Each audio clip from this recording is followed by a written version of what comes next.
Horror कहानियां TV. Haunted बस।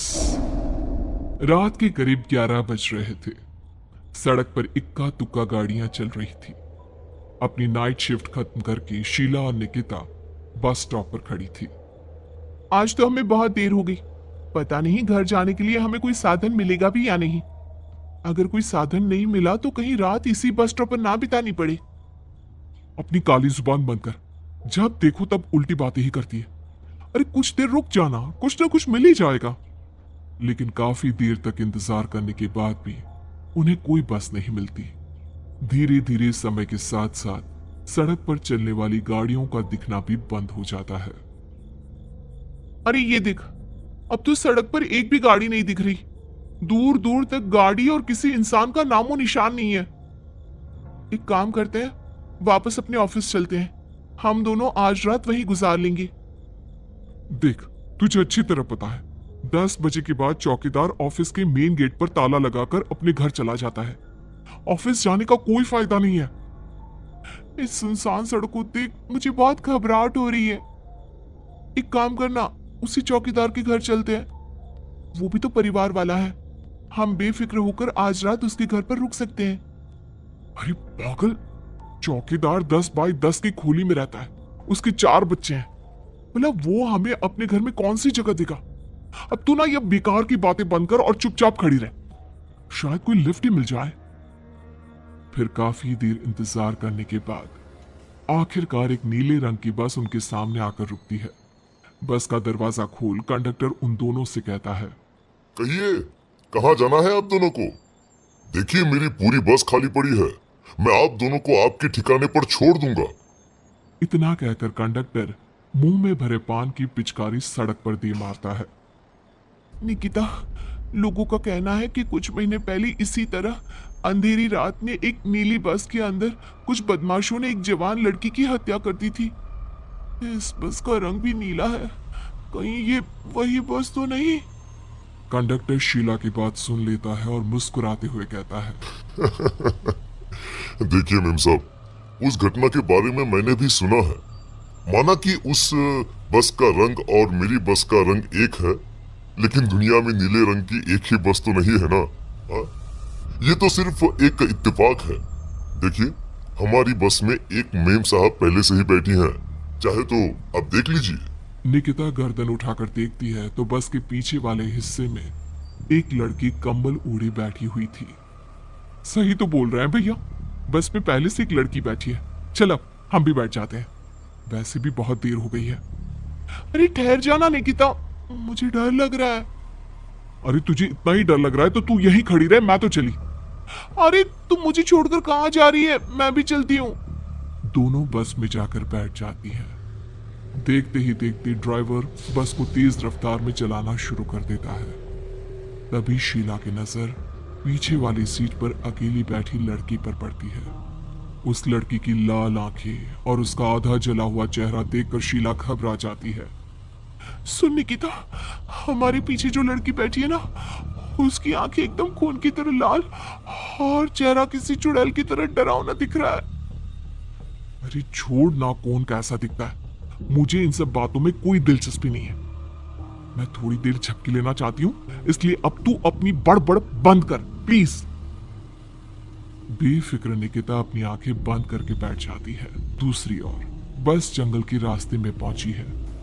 चारों तरफ घना अंधेरा और साथ ही जंगल में मौजूद जंगली जानवरों की डरावनी आवाजें शीला को और भी ज्यादा डराए जा रही थी। थोड़ी ही देर में बस एक बरगद के पेड़ के पास से गुजरती है। तभी अचानक बरगद की डाल पर बैठी एक बिल्ली कूदकर खिड़की के रास्ते शीला की गोद में आ गिरती है। मर गई रे, बचाओ मुझे, कोई बचाओ। शीला के चिल्लाने की वजह से निकिता की आंख खुल जाती है और वो भी घबराकर इधर उधर देखने लगती है। तभी पीछे वाली सीट पर बैठी लड़की उठकर शीला के पास आती है और बिना कुछ कहे उस बिल्ली को शीला की गोद से उठा उसे सहलाते हुए अपनी गोद में लेकर वापस अपनी सीट पर जाकर बैठ जाती है। अरे शीला, तू तो बहुत ही डरपोक है। जरा जरा सी बात पर उछल पड़ती है। मैं कल से अकेले ही सफर करूंगी। अरे मैं क्या करूं, वो बिल्ली अचानक मेरी गोद में आ गिरी। अपनी बकवास बंद कर और मुझे चैन से सोने दे। इस तरह शीला को डांटकर निकिता फिर सो जाती है। पर तभी अचानक एक झटके से ब्रेक लगाकर ड्राइवर बस को रोकता है। शीला खिड़की से बाहर झांक कर देखती है तो उसे सड़क के किनारे एक काला आदमी खड़ा दिखाई देता है। उसकी बड़ी बड़ी दाढ़ी और अजीब से कपड़े देखकर शीला को घबराहट होने लगी। क्या हुआ ड्राइवर भैया, आपने बस क्यों रोक दी? अरे वो देखो वहाँ, वो सड़क के किनारे एक आदमी खड़ा है, उसी के लिए मैंने बस रुकवाई है। शीला निकिता को धक्का देकर नींद से जगाती है। अरे अब क्या हुआ? वो देख, सड़क किनारे कितना डरावना आदमी है। उसका अजीबोगरीब हुलिया देखकर लगता है जैसे कोई शैतान खड़ा हो। अब शीला की तरह निकिता भी उस आदमी को देखकर थोड़ा डरने लगती है। कंडक्टर, क्या तुम उस आदमी को बस में चढ़ाने वाले हो? उसे देखकर हमें डर लग रहा है, उसे बस में मत चढ़ाओ। अरे डरने की कोई बात नहीं है मेम साहब, ये आदमी जंगल के पीछे वाले गांव में रहता है। ये रोज इसी वक्त मेरी बस में बैठकर पड़ोस वाले गांव में जाता है। और वैसे भी ये बेचारा गूंगा है। अगर आप लोगों को डर लगता है तो मैं इसे ड्राइवर के बगल में बिठा देता हूँ। ओह अच्छा, ठीक है। फिर कंडक्टर का इशारा पाते ही वो आदमी बस में सवार हो जाता है। ड्राइवर दोबारा एक्सीलेटर पर जोर देकर बस को आगे बढ़ाता है। थोड़ी ही देर में बस एक घाटी पर चढ़ती है। बस के एक तरफ गहरी और डरावनी खाई थी, पर ड्राइवर को इस बात से कोई फर्क पड़ता नजर नहीं आ रहा था। वो लगातार बस की रफ्तार बढ़ाकर बस चलता जा रहा था। ड्राइवर भैया, आप देखते नहीं क्या बगल में इतनी गहरी खाई है? बस की रफ्तार लगातार बढ़ाए जा रहे हो, थोड़ा धीरे चलाओ ना। अरे मेम साहब, घबराने की कोई बात नहीं है, ये तो मेरा रोज का काम है। मैं तो यहाँ इसी रफ्तार से बस चलाता हूँ। आप बेफिक्र होकर अपनी सीट पर बैठ जाइए, आपको कुछ नहीं होगा। ड्राइवर के कहने पर निकिता शांति से बैठ जाती है। कुछ दूर चलने पर अचानक ड्राइवर बस को सड़क के किनारे रोक देता है। शीला एक बार फिर खिड़की के बाहर झांक कर देखती है, लेकिन इस बार उसे कहीं कोई दिखाई नहीं देता। अरे अब क्या हुआ? तुमने बस क्यों रोक दी? यहाँ तो दूर दूर तक कोई भी नहीं दिखाई दे रहा।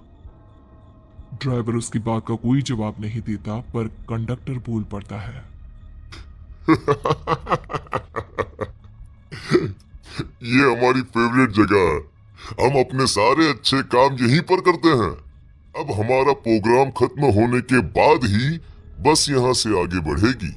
इतना कहते ही कंडक्टर सीट के नीचे रखी एक शराब की बोतल निकालता है। अरे ये सब क्या है? तुम्हारे बस में सवारी बैठी है, उन्हें घर पहुंचाने की जगह तुम यहाँ सड़क के बीच में बस रोककर शराब पियोगे? बस में लड़कियों के बैठे हुए भी तुम्हें ये सब करते हुए शर्म नहीं आती? कंडक्टर कोई जवाब नहीं देता और मुस्कुराते हुए शराब पीने लगता है। तभी ड्राइवर और दूसरा आदमी भी कंडक्टर के साथ मिलकर शराब पीने लगते हैं। निकिता, मुझे इन तीनों की इरादे कुछ ठीक नहीं लगते। हमने इस बस में बैठकर बहुत बड़ी भूल कर दी। तू घबरा मत, मैं हमेशा अपने पर्स में छोटा सा चाकू रखती हूँ। उसके रहते ये तीनों हमारा कुछ नहीं बिगाड़ पाएंगे। देखो गज्जू भैया, हमारी बस में इस समय 3 जवान लड़कियां बैठी हैं। कहो कहो सबसे पहले किसका शिकार किया जाए? मैं तो कहता हूँ कि सबसे पहले वो जो पीछे अकेले जो बैठी है ना, उसे पकड़ कर लाओ। उसके बाद इन दोनों का प्रोग्राम फिट करेंगे। ठीक है, जैसी तुम्हारी मर्जी। अब वो आदमी पीछे वाली सीट पर बैठी लड़की के पास पहुंचकर उसका हाथ पकड़ लेता है, लेकिन तभी अचानक उस लड़की की आंखें जरूरत से ज्यादा बड़ी और लाल होने लगती है। उसका चेहरा गुस्से से लाल और उसके मुंह से नुकीले दांत दिखने लगते हैं। अरे अरे अरे ये क्या? ये लड़की अचानक इतनी खतरनाक कैसे बन रही है? इतने में वो लड़की उस आदमी को उठाकर वहीं सीट पर पटक देती है। मुझे हाथ लगाएगा, तेरी हिम्मत! जोर से चीखते हुए वो लड़की उस आदमी पर हमला कर देती है और पल भर में ही उस आदमी का काम तमाम हो जाता है। ये देख ड्राइवर और कंडक्टर के होश उड़ जाते हैं। इतने में ड्राइवर अपनी जान बचाने के लिए तुरंत बस से बाहर कूद जाता है। पर तभी बस के पीछे की तरफ से तेजी से आ रहा एक ट्रक उसे कुचल कर चला जाता है। एक ही पल में अपने दोनों साथियों की मौत देख अब कंडक्टर के हाथ पैर कांपने लगते हैं। ये सब देख निकिता और शीला के भी होश उड़ जाते हैं। वो चुपचाप अपनी सीट पर ही छुप कर बैठी रहती है। अरे अरे अरे कौन हो तुम? और तुम इतनी भयानक कैसे बन गई?